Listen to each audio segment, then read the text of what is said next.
बात करें फिर। चैप्टर का नाम है अकाउंटिंग इक्वेशंस। जरा 2 मिनट के लिए सोचो, इक्वेशन का मतलब क्या होता है। आपको अपने आप ही इस चैप्टर का जो सही मतलब है वो समझ में आएगा।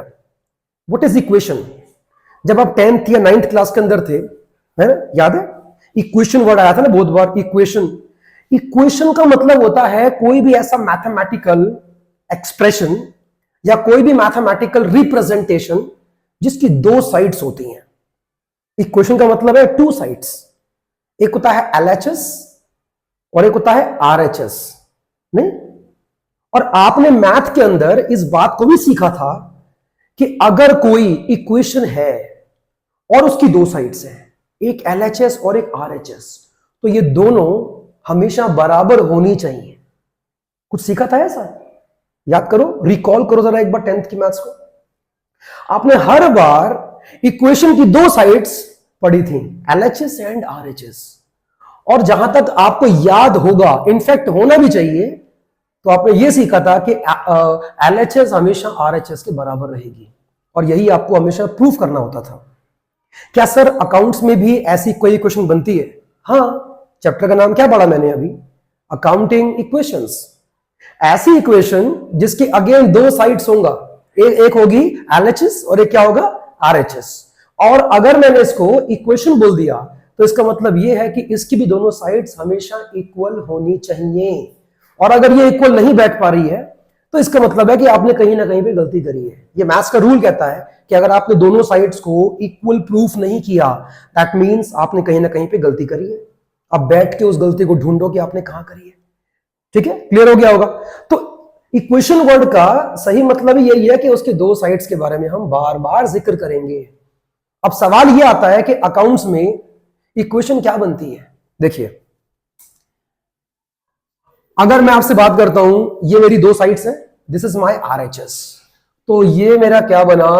राइट हैंड साइड, जो कि हमेशा किसके बराबर आना चाहिए? लेफ्ट हैंड साइड के बराबर आना चाहिए। बात समझ में आ रही है? RHS के अंदर हमेशा हम अपने एसेट्स की बात करते हैं, एसेट्स की बात करते हैं, मैं ठीक बोल रहा हूं? और LHS के अंदर हमेशा हम लायबिलिटीज की बात करेंगे। क्या बोला? हम हमेशा अपने लेफ्ट हैंड साइड पे लायबिलिटीज के बारे में हम लोग बात करेंगे और वहीं हम अपने RHS के अंदर हमेशा एसेट्स की बात करेंगे। और ये हमेशा बराबर बैठने चाहिए। LHS must always be equal to the RHS। That means assets चाहे आपके पास 1 हो, 2 हो, 3 हो, 4 हो, 1000 हो, कितने भी एसेट्स हो, वो हमेशा बिजनेस की टोटल लायबिलिटीज के बराबर बैठने चाहिए। ये मैं नहीं कह रहा, ये मैथमेटिकल रूल कहता है और अकाउंटिंग रूल भी यही कहता है, क्योंकि अकाउंट्स भी आफ्टर ऑल कहां से आई है? मैथ से आई है।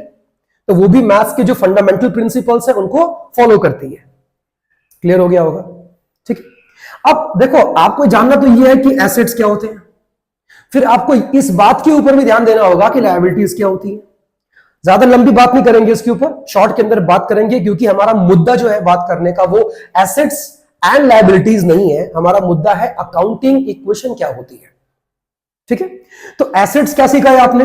जब से आप 11th क्लास में आए हो, आपको सबसे पहली चीज टीचर्स ने स्कूल में क्या सिखाई होगी कि एसेट्स क्या होते हैं। एसेट्स कुछ नहीं है, एसेट्स बिजनेस में इस्तेमाल होने वाली वो चीज है जो आपको बेनिफिट्स कमा के देती हैं। क्या बोला मैंने? एसेट्स वो चीजें होती हैं, बिजनेस की वो चीजें, अब वो चाहे कुछ भी हो सकता है, वो चीजें जिनसे आपको बेनिफिट मिलता है। ठीक है, उन्हें हम बिजनेस के एसेट्स का नाम देते हैं। और वहीं पे अगर मैं किसकी बात करता हूं, लायबिलिटीज के बारे में, तो इसको अकाउंट्स में हम कहते हैं फाइनेंशियल बर्डन। क्या इसको क्या नाम दिया मैंने इसको नाम दिया फाइनेंशियल बर्डन।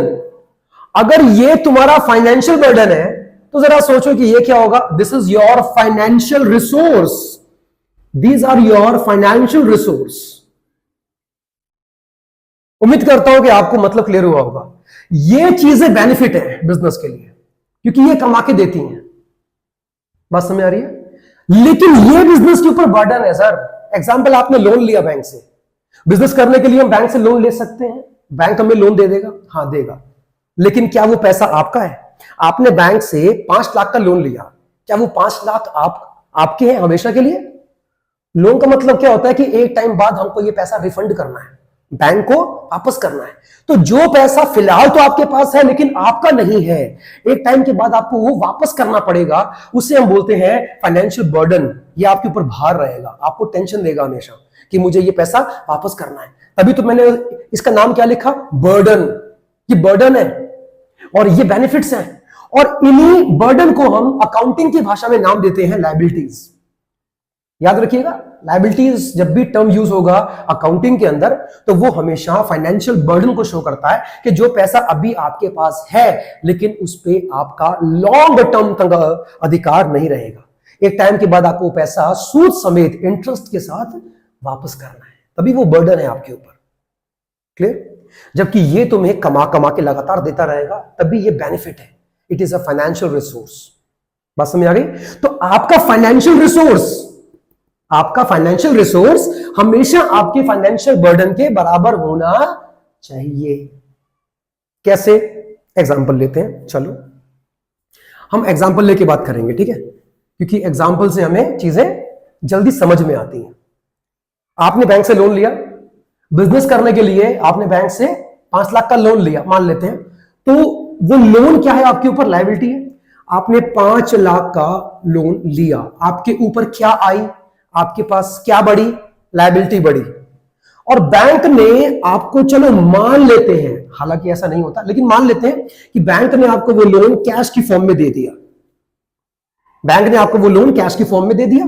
बिजनेस के पास क्या आया, कैश। और कैश क्या है, बिजनेस के लिए एसेट है, क्योंकि उसी कैश से बिजनेस क्या करता है, एसेट्स को परचेज करता है। और जैसे प्लांट एंड मशीनरी है, लैंड है, बिल्डिंग है, या कोई भी ऐसा रिसोर्स जो आगे जाके बिजनेस को पैसा कमा के देगा। क्लियर है? तो बिजनेस के ऊपर पहला क्या आया, लायबिलिटी आई, लायबिलिटी बढ़ी। और एट द सेम टाइम किस फॉर्म में आया, कैश की फॉर्म में आया। और कैश बिजनेस के लिए क्या है, एसेट है। मतलब इस साइड से आपकी लायबिलिटी बढ़ गई और इस साइड से आपका एसेट बढ़ गया, क्योंकि कैश एक एसेट है और जो लोन मिला है वो हमें कैश की फॉर्म में मिला है। तो वहां पे हमारा एसेट्स बढ़ गया और साथ ही हमारी क्या बढ़ी, लायबिलिटी बढ़ी। मतलब 5 लाख का हमारे पास कैश आया, 5 लाख का हमारे पास एसेट बढ़ा, और 5 लाख का हमारे ऊपर क्या आया, लायबिलिटी भी आई। तो देखा आपने, दोनों साइड्स हमारी क्या है, बिल्कुल इक्वल है। हमारी राइट हैंड साइड में भी 5 लाख रुपए गए कैश की फॉर्म में, और हमारे लेफ्ट हैंड साइड में भी 5 लाख रुपए गए बैंक लोन की फॉर्म में। But both sides again they both are equal. और यही अकाउंटिंग में आपको सीखना है कि जो भी ट्रांजैक्शन होगा उसका दोनों साइड्स पे असर पड़ेगा सर। या असर ऐसा पड़ेगा कि वो हमेशा साइड्स आपकी बैलेंस ही रहेगी। बात समझ में आ रही है? क्या मैं इसको रब कर सकता हूं? हाँ जी, रब कर दूं इसे। चल, तो मैंने इसको रब कर दिया, ठीक है। अभी थोड़ा सा आगे देखना, अभी हम बात करेंगे, ठीक है। तो एसेट्स हमेशा किसके बराबर बैठने चाहिए, बोलो? लायबिलिटीज के बराबर बैठने चाहिए। अब थोड़ी सा मेरी बात को ध्यान से आप लोग जो है LIABILLITIES लायबिलिटीज, स्पेलिंग पे इतना ध्यान मत दो यार, क्या हो गया, स्पेलिंग ही तो है, लायबिलिटीज, खत्म बात है ना। लायबिलिटीज आपको मालूम होनी चाहिए, 2 तरह की होती है। बताओ कौन सी होती है? स्कूल में हुआ है ये? अच्छा हुआ है, कोई बात नहीं, आपको नहीं आता है। अच्छा ये बताओ कि जब स्कूल में होता है तो फिर आपको आता क्यों नहीं है?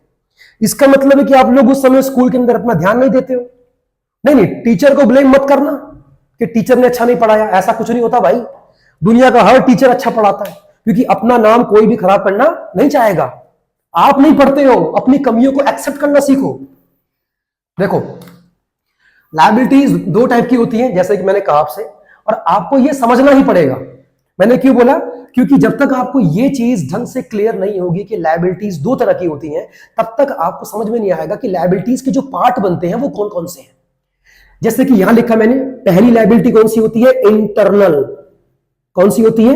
इंटरनल लायबिलिटी होती है बिजनेस की, और एक होती है एक्सटर्नल लायबिलिटी। एक क्या होती है? इंटरनल लायबिलिटी, और एक कौन सी होती है? External liability. अच्छा, इसका मतलब क्या होता है सर? ऐसी लायबिलिटी, और ध्यान रखना, लायबिलिटी कभी भी बिजनेसमैन की नहीं होती, एसेट्स कभी भी बिजनेसमैन के नहीं होते, बिजनेस के होते हैं। तो सर आप ये कह रहे हैं कि बिजनेसमैन और बिजनेस दोनों अलग अलग हैं? हाँ, they both are different persons, they both are different persons. आपका बिजनेस आपसे अलग है, वो जो एसेट है वो आपके नहीं है, आपके बिजनेस के हैं। बात समझ में आ रही है? हाँ, तो लायबिलिटी भी किसकी हुई? लायबिलिटी भी किसकी होती है? हमेशा बिजनेस की होती है। लेकिन अब जो मैं लाइन बोलने वाला हूं उसको ध्यान सुनना। ऐसी लायबिलिटी जो बिजनेस की बनती है टुवर्ड्स द बिजनेसमैन। क्या बोला? फिर से इस बात को सुनो, इसको समझो। ऐसी लायबिलिटी जो बिजनेसमैन के लिए बनती है, बिजनेस की। जैसे कि बिजनेसमैन ने बिजनेस को क्या दिया है?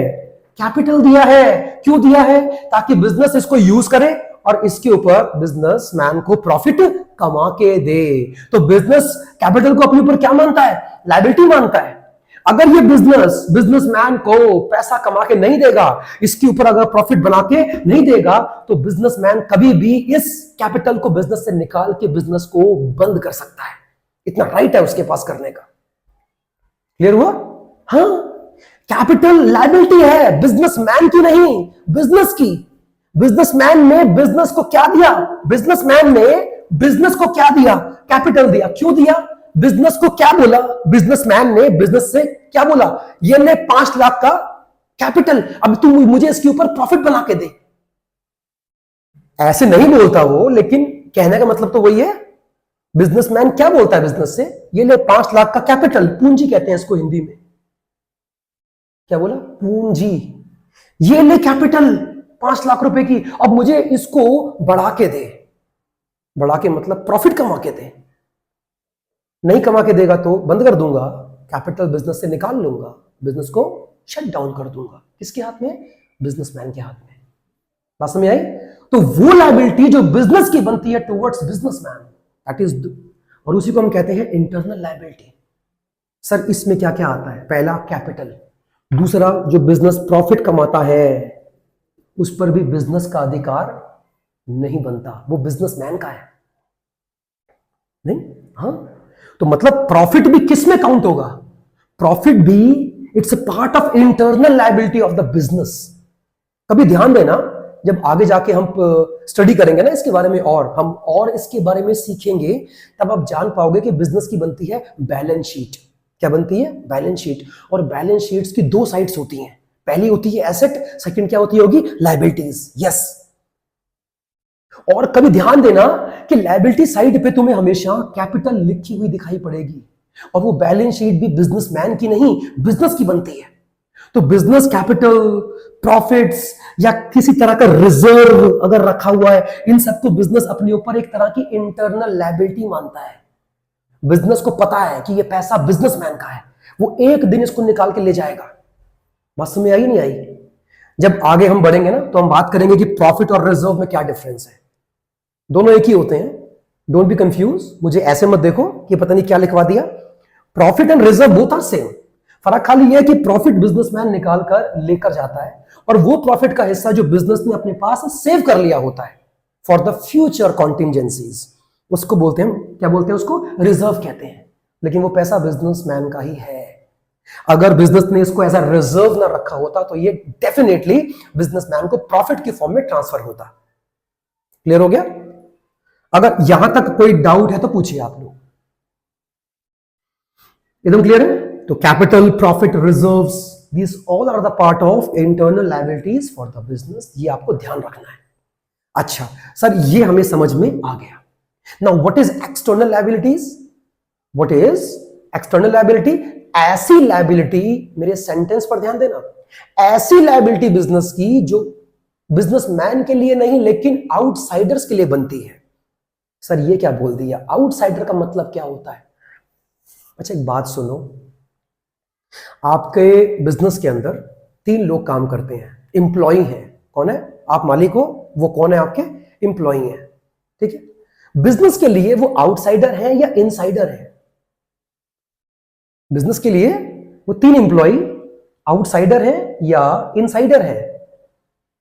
लायबिलिटी के पॉइंट ऑफ व्यू से कौन है? आउटसाइडर्स है। अब तुम बोलोगे सर लेकिन वो तो रोज आके काम करते हैं हमारे, मतलब जो बिजनेस के अंदर।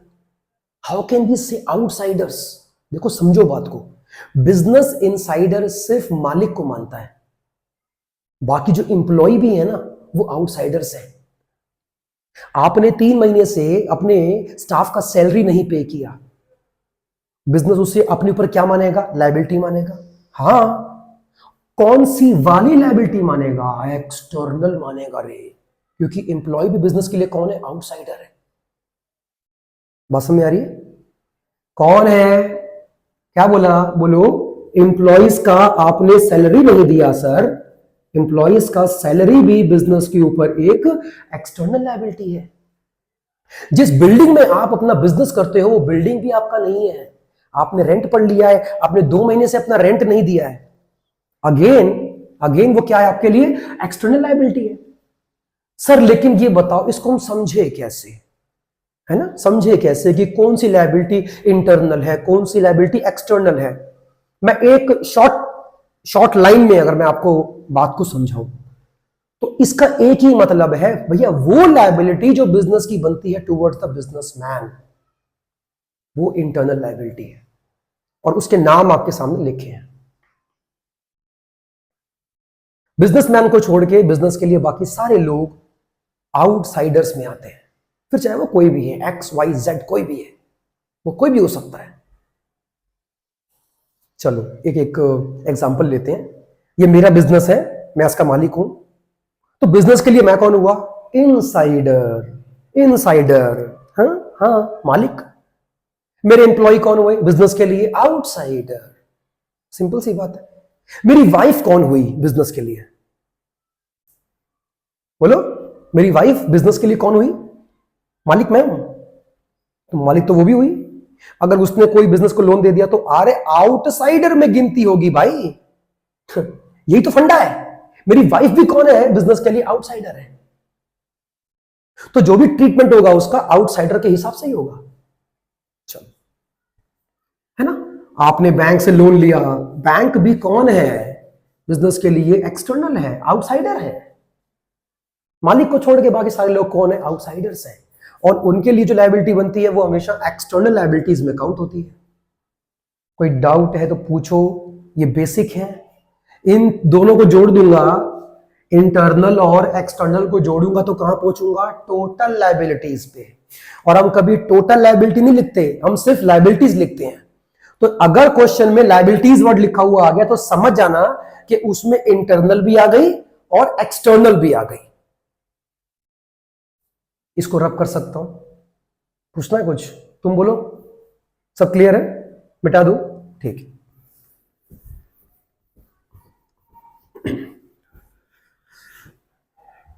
अगर ये बेसिक चीजें अगर आपको आ जाए ना तो आपके लिए मैं बताऊं 60% जो काम है वो काफी हद तक आसान हो सकता है।